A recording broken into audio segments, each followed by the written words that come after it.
Good morning, friends. Welcome to my channel. Today's violin lesson is on Wohlfahrt Etude number 20, Opus 45. And this is quite a simple etude. Technically not difficult. It's all very simple first position. Has a lot of emphasis on the fourth finger, which as I played it, I found a little fatiguing as I was doing the vibratoing, so it's good to practice and strengthen your fourth finger. We have two flats, and looking at the last note of the piece, G.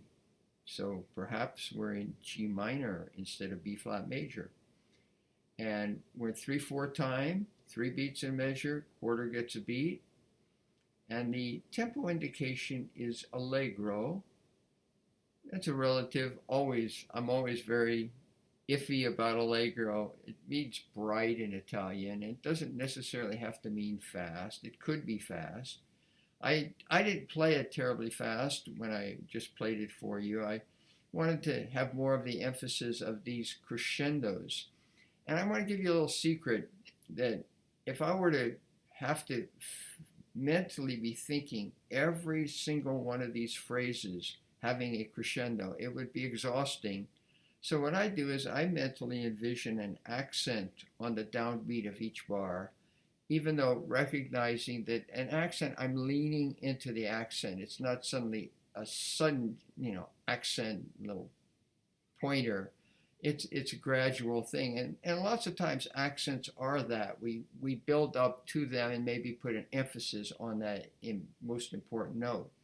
So all the way through the piece, I'm just thinking accent, and I'm just reminding myself, because it's a long piece and we have to keep that same feeling, da-da-da-da, da-da-da-da, da-da-da-da. And of course, after every crescendo, we come back to piano. And I like to think about this starting piano, not forte. A forte and then a crescendo would be pretty harsh on a stringed instrument. So I just exaggerate it, start soft, and make as much crescendo as comfortable. There's 3 times in the piece we have a retard, so we want to stretch that out where, like for example, 1, 2, 3, 4, the 5th line. Sorry, I got my going backwards.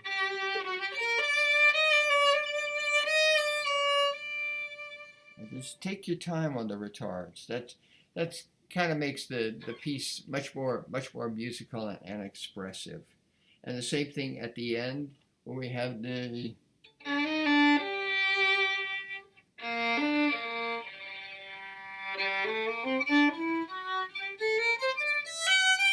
G minor. So sometimes it's nice when you're going to play an etude or even a piece in a certain key to just play the scale. And of course we know that there's 3 minor scales: natural, melodic, and harmonic. So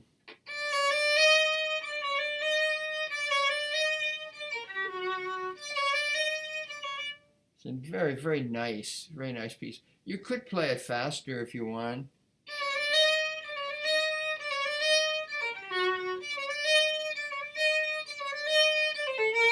It makes the crescendo actually a little bit easier if you play it faster. But certainly you can play it slower also. I also always recommend to my students when they start a piece to take it apart, go slowly, try to give your mind as much time as it needs to assimilate.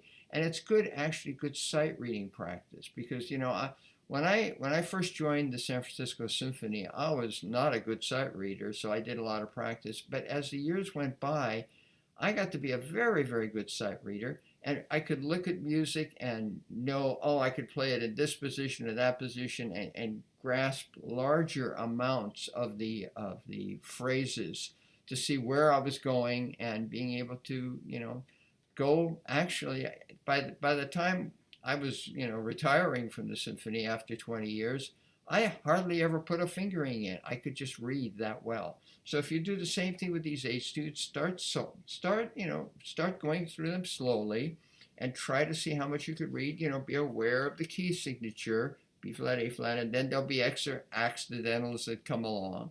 It's a really fun thing to do. Another little aspect that you can learn, especially from an intermediate etude series like the Wohlfahrt, which I think is the absolute best intermediate etude series that there is.